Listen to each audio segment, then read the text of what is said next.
الله استغفر الله العظيم استغفر الله العظيم الذي لا إله إلا هو الحي القيوم أتوب إليه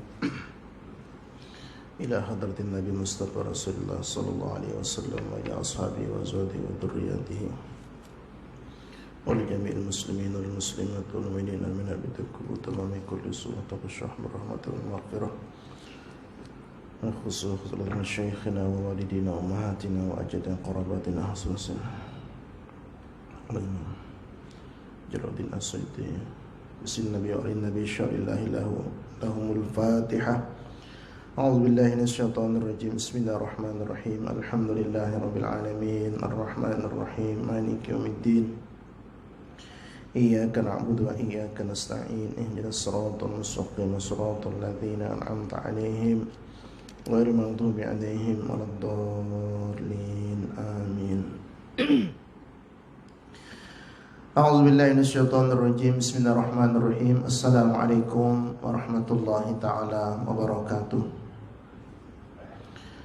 الحمد لله رب العالمين والعاقبة للمتقين ولا عدوان إلا على الظالمين أشهد أن لا إله إلا الله وحده لا شريك له وأشهد أن سيدنا ونبينا محمدا عبده ورسوله اللهم صل وسلم وبارك على سيدنا محمد وعلى آل سيدنا محمد رب اشرح لي صدري ويسر لي أمري واحلل عقدة من لساني يفقهوا قولي اللهم يسر ولا تعسر ربي تمم بالخير وبعد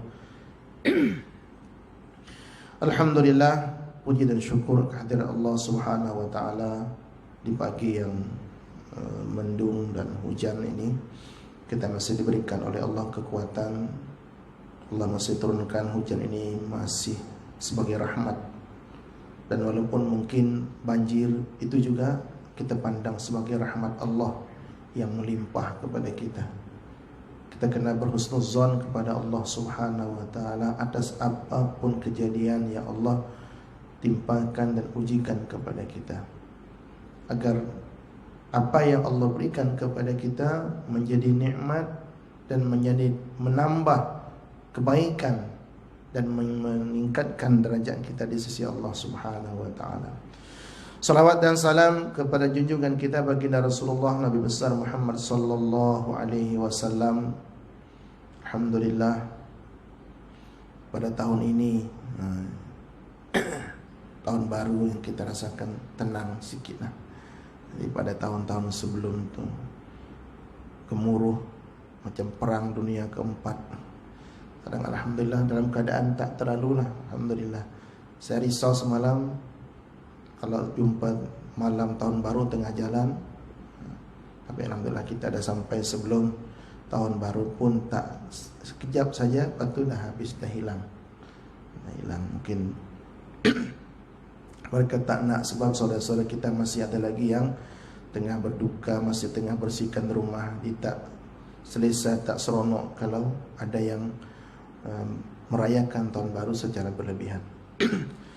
Hadirin jamaah salat subuh yang dimuliakan Allah Subhanahu wa taala, setelah kita bincangkan perkara-perkara yang terkait dengan kekhalifan Abu Bakar As-Siddiq radhiyallahu ta'ala anhu, sekarang kita masuk kepada pasal peristiwa yang terjadi di masa pemerintahan Abu Bakar As-Siddiq radhiyallahu ta'ala anhu.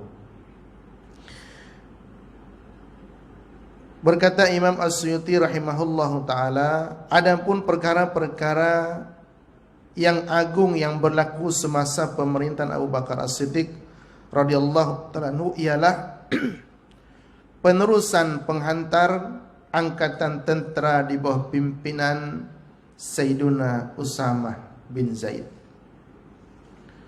Selepas Rasulullah wafat, Rasulullah mempersiapkan tentera untuk dihantar untuk pergi berperang. Tetapi sebelum tentera itu diberangkatkan, Rasulullah wafat. Apakah itu mengurungkan niat Abu Bakar As-Siddiq yang sebagai pengganti khalifah atau sebagai khalifah pengganti Rasulullah SAW? Tentu sebagai sahabat Sayyidina Zaid, Sayyidina Usamah merasa bimbang. Ni Rasulullah dah wafat.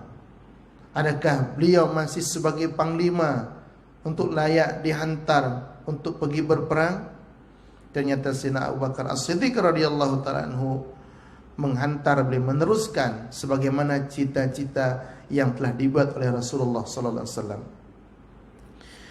Kemudian memerangi golongan murtad.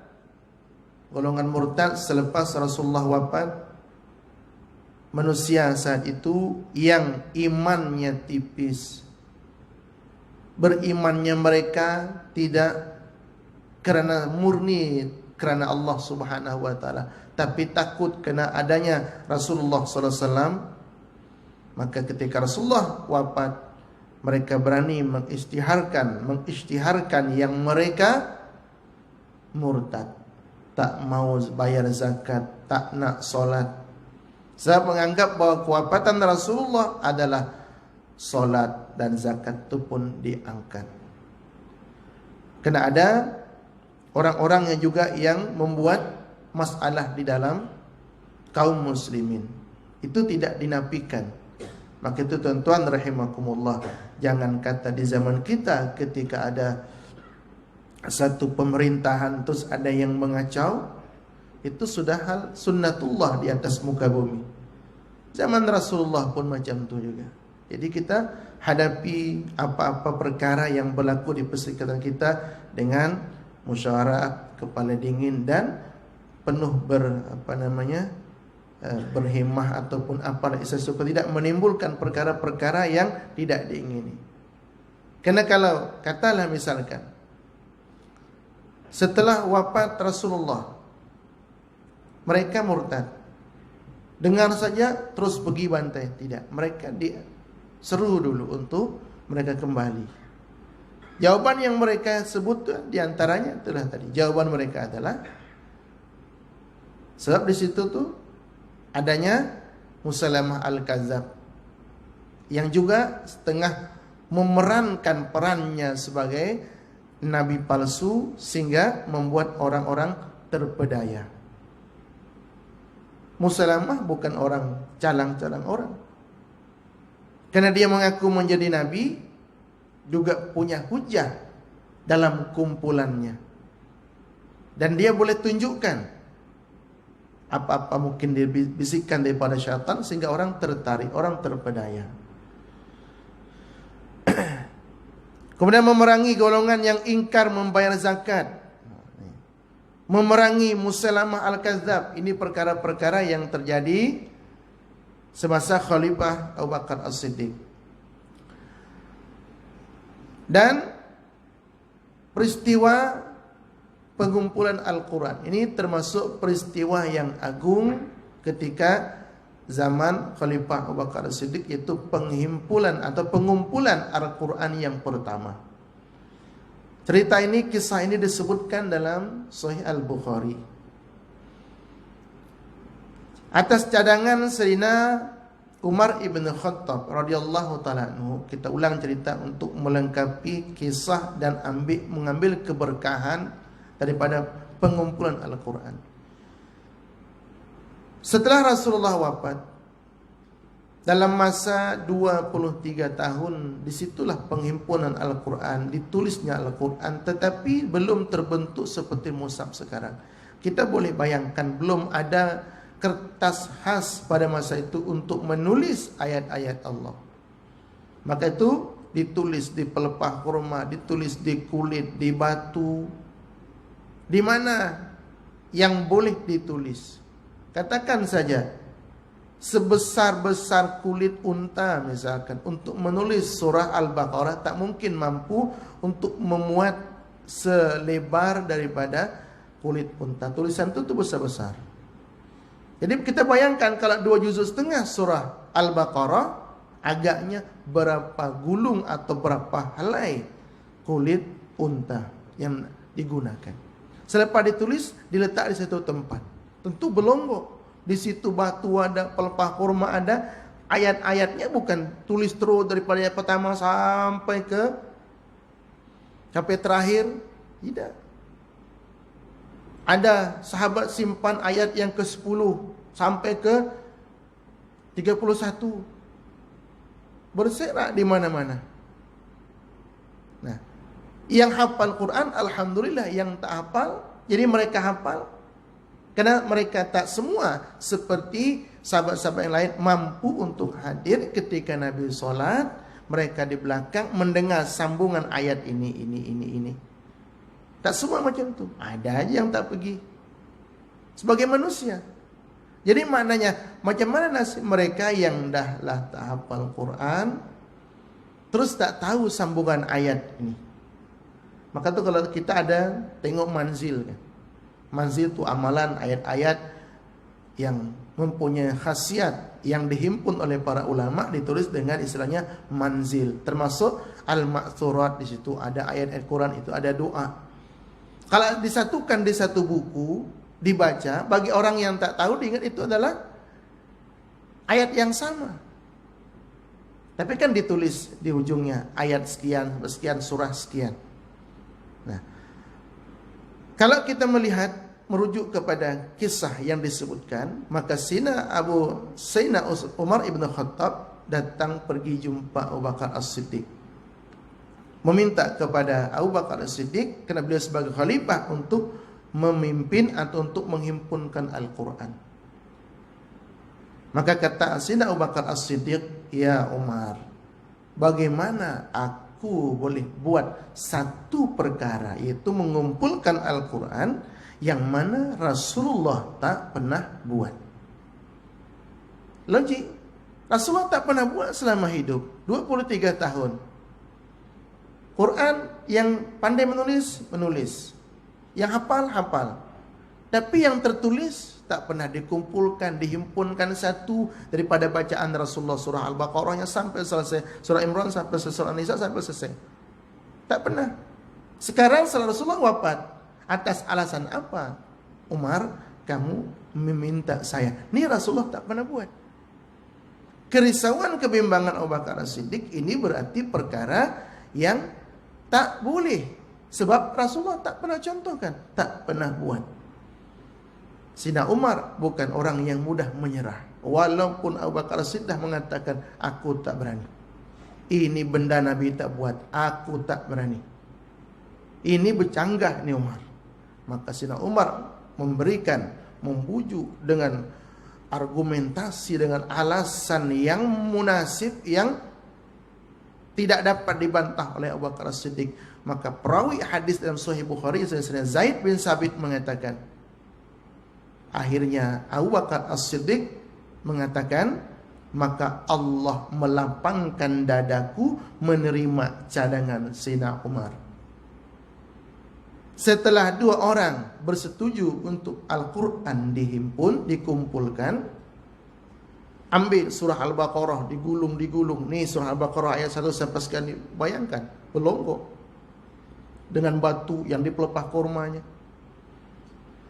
Kata Sayyidina Abu Bakar dan Sayyidina Umar, sekarang kita pergi jumpa Zaid, kerana dia adalah satu-satunya penulis, bukan satu-satunya, penulis utama wahyu yang dapat diandalkan untuk menghimpunkan, yang untuk buat projek kerja penghimpun Al-Quran ini. Maka beliau berdua, Sayyidina Umar dan Sayyidina Abu Bakar As-Siddiq radhiyallahu anhu, pergi mendatangi Sayyidina Zaid bin Sabit. Setelah datang berjumpa dengan Zaid bin Sabit, Zaid, kami ada cadangan untuk kamu menghimpunkan Al-Quran, mengumpulkan Al-Quran yang berserakan di mana-mana, di sahabat-sahabat yang mana mereka simpan lembaran tulisan Al-Quran, kumpulkan semua. Jawaban Sayyidina Zaid sama dengan jawaban Sayyidina Abu Bakar As-Siddiq. Kamu berdua nak suruh saya buat perkara yang Nabi tak pernah lakukan, ini tak boleh. Aku tak berani, saya tak berani buat perkara yang Nabi tak buat.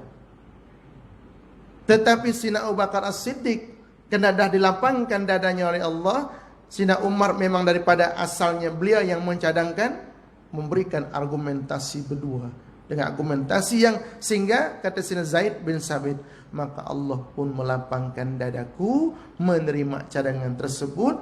Dan mereka, Sayyidina Umar dan Sayyidina Abu Bakar As-Siddiq, meminta untuk memimpin projek ini adalah Sayyidina Zaid bin Sabit. Kata Sayyidina Zaid bin Sabit, kalau gunung Uhud dipikulkan ke bahuku rasanya lebih ringan berbanding daripada buat projek kerja mengumpulkan Al-Quran ini. Nah, daripada sinilah kalau dikatakan bahwa adanya bid'ah hasanah, sebab kita tengok daripada alasan Abu Bakar As-Siddiq, Nabi tak pernah buat, aku tak berani buat benda ini. Kata Sayyidina Zaid bin Sabit, kenapa pula kalian berdua ni meminta saya untuk buat perkara yang Nabi tak pernah lakukan, tak pernah buat sebelumnya. Beliau risau ini bercanggah dengan syarak. Tapi manakala alasan dan hujahnya adalah benar dan betul dan logik dapat diterima dengan akal, maka perkara tersebut dilaksanakan oleh Sayyidina Zaid bin Sabit dengan timnya. Maka sejak itulah Al-Quran dikumpulkan, belum dibukukan seperti sekarang. Pembukuannya, penyusunannya itu ketika zaman Sayyidina Utsman ibni Affan. Zaman Abu Bakar masih dikumpulkan. Maknanya ayat surah Al-Baqarah di sini letaknya. Ini gulungannya, ini kumpulannya. Yang ini surah Ali Imran. Nah, secara besar-besaran 5 atau 6 mushaf disusun ketika zaman Sayyidina Utsman ibn Affan. Jadi yang kita nak petik di sini penghimpunan Al-Quran itu adalah, di sini Imam Suyuti menyebutkan perkara yang agung. Perkara yang agung. Maka tu kalau kita nak mengatakan kepada orang yang kita katakan mereka anti dengan bid'ah, kita katakan apa bahasa kita sensitifnya dengan bid'ah. Ini perkara bid'ah. Artinya apa? Nabi tak pernah buat, Nabi tak pernah contohkan. Maka tu sahabat Sayyidina Umar, Sayyidina Abu Bakar dan Sayyidina Zaid tak bersetuju asalnya. Tapi manakala telah disampaikan ini baik, mereka pun menerima cadangan tersebut. Itu salah satu hujah kita. Kalau dikatakan, kecuali kalau mereka mengatakan, oh itu bukan bid'ah. Nah, ini okey. Terus apa? Itu masalih mursalah. Nah, tak ada masalah. Masalih mursalah. Jadi masalah yang semestinya dibuat. Tapi kita kena ingat, yang ijma, yang sepakat, yang disepakati sumber hukum hanya 4. Al-Quran, Al-Hadis, ijma dan qiyas. Masalah mursalah itu yang ke-7, yang ke-8. Berarti tidak disepakati. Maka itu okey, di sisi mereka itu masalah mursalah istilahnya. Istilah ulama lain bid'ah hasanah. Tak ada masalah kalau macam tu. Cuma nak berlapang dada aja, tak. Itu saja. Kalau mau berlapang dada, yang mengatakan ini masalah bersalah, okey, silakan. Benda sama, kita bid'ah hasanah, bid'ah baik, banyak lagi bid'ah hasanah yang mana zaman Nabi tak pernah wujud. Sehingga dulu saya pernah tanyakan kepada seorang sahabat saya yang tak bersetuju dengan istilahkan bid'ah hasanah. Saya pancing dia. Saya katakan Sayyidina Abu Bakar As-Siddiq dan Sayyidina Umar, kalau macam tu kamu katakan kami ni ahli bid'ah, maka kami punya penghulu 2, Sayyidina Abu Bakar As-Siddiq dan Sayyidina Umar sebagai pencetus bid'ah hasanah. Marah dia. Sedangkan kenapa marah? Sebab kamu dah menuduh 2 orang sahabat. Saya bukan menuduh, saya hanya contohkan. Dalam urusan agama, dalam urusan ini tak ada boleh bid'ah hasanah. Saya bilang okey, saya pun melapang dada. Berarti kalau macam tu, berarti Quran yang kita ada sekarang itu apa? Itu masalah mursalah. Itu yang kita sampailah hari ini kita berbalam. Sebenarnya tak ada masalah. Mereka katakan masalah mursalah itu istilah.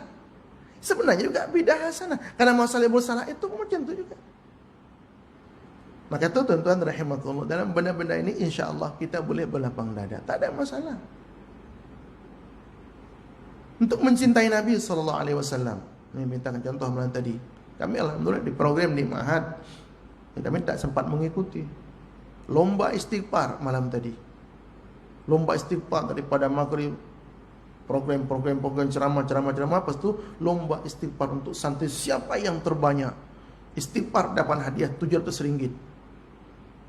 Budak-budak santri, budak-budak pelajar. Kata subuh, lepas subuh tu dah ada yang dah 100 ribu. Padahal bermulanya daripada subuh tu. Subuh dalam pukul 8 mereka dah dapat 100 ribu kali istighfar untuk menyambut tahun baru. Ada pernah Nabi buat? Tak pernah. Tapi kerana istighfar itu sendiri dalam syarak itu adalah digalakkan. Cuma kita ambil momen dia kalau orang bergembira ria dengan merconnya, dengan komboinya, dengan macam-macam. Pada malam itu ada yang yasinan, ada yang tahlilan, ada yang buat forum, ada yang istighfar. Apa masalahnya? Tak ada masalah. Ya, Nabi tak pernah buat. Tapi bukan sasaran kita nak mengada-adakan sesuatu. Hanya kita ambil momentum atau momen daripada itu saja. Untuk daripada budak-budak berkeliaran, main mercon dan seumpamanya, himpun di situ tempat. Ajak mereka untuk buat program-program yang bermanfaat. Al-Ismail telah mengeluarkan khabar daripada Umar telah berkata, setelah Rasulullah sallallahu alaihi wasallam wafat, maka murtadlah segolongan daripada orang Arab. Golongannya murtad. Tak ramai mana, tapi cukup kuat. Sebab itu menyokong daripada kan di awal-awal Islam, sebelum Islam menguasai ataupun ke jazirah Arab yang lain, dah ada yang murtad. Takut itu akan menyebabkan orang di luar Islam tak percaya. Maka dipadamkan dulu orang-orang yang murtad ini, dikembalikan. Ada yang sedar dan insaf, dan ada yang terus tetap dengan murtadnya, tak mau bayar zakat dan seumpamanya. Di mana mereka berkata, solat kami bersolat, tapi zakat kami tak akan keluarkan. Kata solat tak ada hal, kami boleh buat, cuma zakat ni. Zakat setahun sekali ya. Tapi mereka katakan solat kami boleh buat, tapi untuk zakat kami tak mau buat.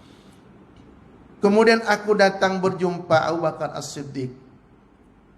Terus aku berkata, wahai Khalifah Rasulullah SAW, berbaik-baik dan berlembutlah dengan manusia ramai. Mereka itu bagaikan binatang buas. Jawab Abu Bakar, aku mengharap pertolonganmu. Kini engkau pula yang mengecewakanku. Kan cerita dia Sayyidina Umar tu garang. Tapi manakala selepas Rasulullah wafat, ternyata ada orang yang murtad. Kemudian Sayyidina Umar dah tak macam dulu. Tiba-tiba dah turun ketegasan beliau. Maka kata Abu Bakar Siddiq, kenapa pula kamu jadi macam tu? Kamu dah mengecewakan aku sekarang. Kata Sayyidina Abu Bakar As-Siddiq, kamu ini perkasa di dalam jahiliyah, tetapi pengecut di dalam Islam. Sampai Abu Bakar As-Siddiq itu punya semangat untuk memadamkan orang-orang yang murtad, untuk menarik kembali mereka atau memerangi mereka. Tapi Sayyidina Umar punya pandangan supaya Abu Bakar berlembut, bersabar. Kata Sayyidina Abu Bakar tidak. Sehingga sampai Abu Bakar beranggapan bahwa Umar dah jadi pengecut. Dulu gagah perkasa di dalam jahiliyah. Manakala setelah ada orang murtad, Umar mengatakan, sabar, jangan terlalu terburu-buru. Dengan apa kamu mahu aku berbaik-baik dengan mereka? Kata Sayyidina Abu Bakar. Dengan madah gurindam yang berpura-pura, atau dengan sihir yang menipu? Dengan pujuk rayu berlembut-lembut dengan mereka? Itu jauh sekali. Nabi SAW sudah meninggalkan kita, dan wahyu Allah pun sudah terputus. Kini aku akan tentang mereka. ketegasan Sayyidina Abu Bakar As-Siddiq. Sayyidina Abu Bakar Siddiq, beliau orang lembut, tapi ketika ada orang yang murtad, yang meninggalkan agama, tegas. Maka tuh hadis Nabi itu masyhur. Man ghayyara dinahu faqtuluhu. Ataupun riwayat faqtuluhu man ghayyara dinahu, kama qala Rasulullah sallallahu alaihi wasallam. Siapa yang merubah agamanya, bunuh mereka. Tegas dalam urusan ini. Itu kalau negara Islam. Kalau negara yang tidak berlandaskan Islam, tentu ada tiap-tiap negara ada kebijakan. Yang teruknya yang nak murtad, silakan. Diberi laluan. Sepatutnya memang kena bukan setakat ditahan, tetapi betul-betul diberikan amaran yang tegas. Kalau memang asalnya mereka non-muslim nak meluk Islam, kemudian atau mereka tak nak meluk Islam, biarkan. Jangan diperangi mereka selama mereka tidak memerangi. Tapi manakala mereka dah memeluk Islam, kemudian memilih meninggalkan, itu kena diberikan berat. Apa sekarang? Bukan di sinilah. Lain diberi kemudahan. Boleh pula tukar kalau di sana tuh KTP, ketu tanda penduduk, untuk tukar kat situ dulunya Islam. Tukar kepada ini. Satu kemudahan bagi mereka. Akhirnya ramailah yang murtad. Itu sebenarnya kalau negara, tapi itulah ya negara Pancasila. Negara Pancasila itu lain. Bagi itu tuan-tuan rahimakumullah, untuk kita mengetahui betapa berat dan dahsyatnya murtad asli itu kafir.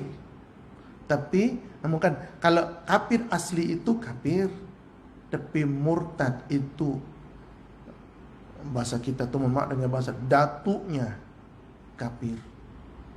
Kita na'udzubillah min zalik, doa kepada Allah agar jangan terpikir, jangan kata terhayalkan, terlintas dalam pikiran karena kalau terlintas dalam pikiran nak murtad, dah jadi dah. Jangan kata melapaskan, jangan kata mengisytiharkan. Terlintas dalam hati ada satu perkara yang tak dipercayai daripada hukum Allah, yang dalilnya qat'i, tak percaya, terus murtad. Tak perlu isytihar. Na'udzubillahi min dzalik. Macam ragu dengan hukum Allah. Yang ayatnya misal contoh, ragu dengan zakat, ragu dengan puasa. Dia kata jangan-jangan puasa bukan 30 hari, bukan 1 bulan. Ragu, murtad, keluar daripada Islam. Sebab dalilnya qat'i. Kata Sayyidina Abu Bakar As-Siddiq radhiyallahu ta'ala anhu, kini aku akan tentang mereka selagi mana pedang masih tergenggam di tanganku. Artinya kepemimpinan sebagai khalifah. Sekiranya mereka enggan menyerah seutas tali ikatan unta. Ini contoh kecil daripada Sayyidina Abu Bakar As-Siddiq tak mau kalau mereka dahulunya membayarkan, kalau katakan sepanjang seutas tali ikatan unta sebagai zakat yang dulu mereka bayarkan saat Rasulullah masih hidup, dan sekarang setelah Rasulullah wafat mereka enggan untuk bayar seutas tali itu, kata Abu Bakar, aku akan perangi mereka. Sebagaimana mereka pernah serahkan kepada Rasulullah SAW, aku akan tetap memerangi mereka. Kata Umar, aku dapati beliau lebih tegas daripadaku. Betul, beliau rasakan. Maka karena perkataan daripada Sayyidina Umar, aku dapati beliau lebih tegas dalam urusan ini daripadaku. Pada Sayyidina Umar, siapa yang tak kenal? Digelar oleh Nabi Umar Al-Faruq, yang membeza antara hak dan batil. Iblis, syaitan pun lari daripada jalan yang mana Sayyidina Umar lalui. Maka itu kalau ketika kita tanya kepada para ulama, apa kesannya kalau syaitan lalu di jalan yang dari Sayyidina Umar, sedangkan syaitan tidak terlihat oleh Sayyidina Umar, iblis tidak terlihat. Terus kenapa jadi syaitan itu takut? Jin-jin kafir itu takut. Keimanan Sayyidina Umar yang dalam itu, haibah itu, macam seperti karan. Kalau karan, kalau di tempat kering kita sentuh karan itu baru kita kena. Tapi kalau karan celup ke air, berapa jarak meter yang kita boleh terkena dengan karan. Kalau karan itu besar, maka macam itulah kurang lebihnya. Maka syaitan itu lari, mengelak daripada Sayyidina Umar ibn Khattab radhiyallahu taala anhu. Jangan kata Sayyidina Umar, bayang-bayang Sayyidina Umar radhiyallahu ta'ala anhu, syaitan takut. Maka itu tuan-tuan rahimakumullah, untuk kita, kenapa sampai seperti itu? Karena beliau teramat sangat tegas dengan hukum Allah, Sayyidina Umar bin Khattab. Tapi manakala perkara ini beliau agak berlembut, sehingga beliau merasa ternyata Abu Bakar lebih tegas daripada saya, kata Sayyidina Umar. Lebih serius dan sopan untuk mengajar manusia mematuhi perintah dan undang-undang yang dipandang remeh oleh sebagian besar manusia yang pada saat itu memilih untuk murtad. Lebih remeh daripada makanan mereka semasa beliau memegang dan meneraju pemerintahan. Jadi tuan-tuan rahimakumullah, satu keadaan yang supaya kita tahu ketegasan Sayyidina Abu Bakar As-Siddiq, karena ada orang yang bahasa kita tak nampak sangat Sayyidina Abu Bakar tu dalam pertarungan, peperangan. Jangan kata tak nampak, baca tak kitabnya, baca tak sejarah beliau. Siapa yang berani mengatakan pasang badan ketika Rasulullah pada perang Badar? Abu Bakar As-Siddiq. Orang ramai tak berani. Sayyidina Abu Bakar pasang badan, saya yang akan menjaga Rasulullah.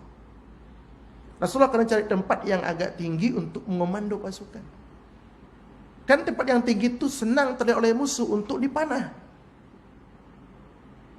Tapi Sayyidina Abu Bakar As-Siddiq, orang tanya siapa yang berani yang nak teman Rasul? Saya ya Rasulullah. Siap dengan pedangnya, mengawal Rasulullah dalam perang Badar. Pemberani luar biasa Abu Bakar As-Siddiq ketika kita baca dalam cerita-cerita sebelumnya. Jadi bukan pengecut seperti yang digambarkan. Apalagi digambarkan wal'iyazubillah sampai beliau tidak pernah tercatat membunuh musuh di medan perang. Itu satu tuduhan yang tidak berlandaskan, tidak ada asas sama sekali. Abu Bakar itu pemberani. Maka tuan-tuan rahimakumullah, untuk mengenang Abu Bakar As-Siddiq radhiyallahu taala anhu dengan segala kehebatan, dan beliau khalifah pertama selepas Rasulullah sallallahu alaihi wasallam, kita kenalilah beliau, walaupun daripada sekedar kita ikut ataupun ada buku, tak kisah yang ditulis oleh Abdul Latif Talib yang dibuat seperti novel senang untuk kita baca, ataupun buku yang dah diterjemahkan yang memang betul-betul kisah murni Abu Bakar As-Siddiq. Banyak. Itu kalau kita ikut di Telegram itu kita cari buku yang berbahasa Melayu kena yang bahasa Arab itu lengkap semuanya. Alhamdulillah sekarang zaman mudah. Maka itu saya banyak ikut grup-grup Telegram untuk ambil kita nak beli tak tahu, nak cari kitab itu langka, tapi kita mudah kita dapatkan PDF-nya. Jadi kalau kita nak beli mungkin kita mahal, tahu. Lagipun nak letak di mana, rumah kecil misalkan. Tapi kalau kita ada 1 tera, 1000 GB, 1000 GB hard disk, semua isinya PDF, semua isinya kitab. Kita koleksi, kita baca, yang sempat kita baca alhamdulillah, untuk mengenal mereka, supaya ada timbul di hati kita perasaan cinta kepada mereka, mahabbah kepada mereka, menimbulkan perasaan ingin berkumpul bersama mereka, berjumpa dengan mereka. Ada harapan seperti janji Nabi, al-mar'u ma'aman ahab. Seseorang itu akan dikumpulkan dan dihimpunkan bersama orang yang dia cintai. Itu harapan kita. Kalau kita tak baca, tak akan tuan-tuan. Dia aja kita baca buku siapapun tokoh-tokoh ulama, kita akan kagum dengan mereka. Bagaimana dengan Sina Abu Talha yang punya hebat. Dia boleh, ada sahabat yang mampu kejar anak panah ketika dipanah. Anak panah dipanah mampu dikejar. Mereka semua terkubur di Baqi, di belakang Masjid Nabawi. Tapi kita tak tahu di mana mereka. Yalah. Coba kalau seandainya, tak apalah, mungkin tak dibenarkan untuk kita, paling tak tu kita tahu, supaya kita dapat mentakzimkan. Kubur Sayyidina Utsman pun kita tak tahu mana. Hanya tunjuk sana. Tapi sana mana? Tanya. Sana. Tanya arsy sana. Sana. Ya, kita tak tahu, kita baru pertama kali masuk. Itu pun kita tak tahu. Lagi kata nak angkat tangan, roh, la, haram. Macam mana? Dah lah. Tapi paling tidak untuk kita kenal mereka, kenallah daripada buku-buku yang telah ditulis oleh para ulama. Siapa mereka, siapa keluarga baginda. Mudah-mudahan dengan mengenal sahabat baginda, keluarga baginda, sahabat-sahabat agung baginda, dan apa upaya mereka dalam Islam, memajukan Islam, dapatlah percikan mahabbah ke dalam hati kita, sehingga menyebabkan kita cinta kepada mereka. Dan Allah akan himpunkan kita dengan mereka manakala ketika hati kita terpaut cinta kepada para sahabat radhiyallahu taala anhum. Hadirin jemaah salat subuh yang dimuliakan Allah Subhanahu wa taala, setakat ni untuk pertemuan kita kali ini. InsyaAllah mudah-mudahan ada pertemuan-pertemuan kita lagi yang akan datang, untuk kita terus bersama-sama sedikit demi sedikit untuk kita mengkaji dan menggali siapa sahabat-sahabat Nabi SAW. Ini kitab kita belum lagi seperdua, belum lagi sepertiga, banyak lagi ni. Khulafaur Rasyidun, termasuk ulama, nanti termasuk Sayyidina Umar bin Abdul Aziz, semua ada akan kita bahas. Mudah-mudahan umur kita panjang, sehat, sampai keadaan normal, dan kita diberikan kekuatan oleh Allah, mampu untuk datang dan hadir menjadi tetamu Allah di surah ini, untuk kita sama-sama mencari ridha Allah. Mudah-mudahan itu sebagai tatapan Allah, Allah menatap, memandang kita, untuk Allah elakkan kita daripada bala dan bencana musibah. Dan mudah-mudahan Allah Subhanahu wa taala berikan kesehatan kepada orang-orang yang sakit di antara kita, dan mudah-mudahan Allah ampun dosa-dosa mereka yang telah mendahului kita, dan mudah-mudahan Allah terima segala amal ibadah kebaikan sahabat-sahabat yang membantu, yang menolong atau memberikan bantuan kepada sahabat-sahabat kita yang terkena musibah. Ala hadhin niyah wa likulli niyatin salihah wa ila hadin nabi wa alin nabi. Al-Fatihah. A'udzubillahi minasyaitonir rajim. Bismillahirrahmanirrahim. Alhamdulillahirabbil alamin. Arrahmanirrahim. Maliki yaumiddin. Iyyaka na'budu wa iyyaka nasta'in. Ihdinas siratal mustaqim. Siratal ladzina an'amta 'alaihim ghairil maghdubi 'alaihim waladdallin. Amin. Bismillahirrahmanirrahim. Alhamdulillahirabbil alamin. Wassalatu wassalamu ala asyrafil anbiya'i wal mursalin sayyidina Maulana Muhammadin wa ala sahbihi ajma'in. Allahumma anfa'na bima 'allamtana wa 'allimna ma yanfa'una wa zidna ilma ya Allah. وزدنا يا الله وزدنا علما ورزقا واسعا حلالا طيبا متقبلا. الله بحق الفاتحة وبسر الفاتحة بكرامة الفاتحة وبشفاعة الفاتحة. يا فارج الهم يا كاشف الغم يا من لعباده يغفر ويرحم. اللهم يا دافع البلاء يا الله، يا دافع البلاء يا رحمن، يا دافع البلاء يا رحيم. ادفع عنا الغلاء والوباء والبلاء والفحشاء والمنكر والسوء والمتن والشدائد والمحن ما ظهر منها وما بطن عن بلدنا هذا خاصة، عن بلدنا هذا خاصة، وانسى بلدان المسلمين عامة، إنك على كل شيء قدير وبالإجابة جدير. وصلى الله على سيدنا محمد وسلم. آمين آمين. والحمد لله رب العالمين. Minta ampun, minta maaf atas segala kesilapan kekurangan. Terima kasih atas segala perhatian. Hadanallahu wa iyyakum ajma'in. Billahi taufiq wal hidayah. Wassalamualaikum warahmatullahi wabarakatuh.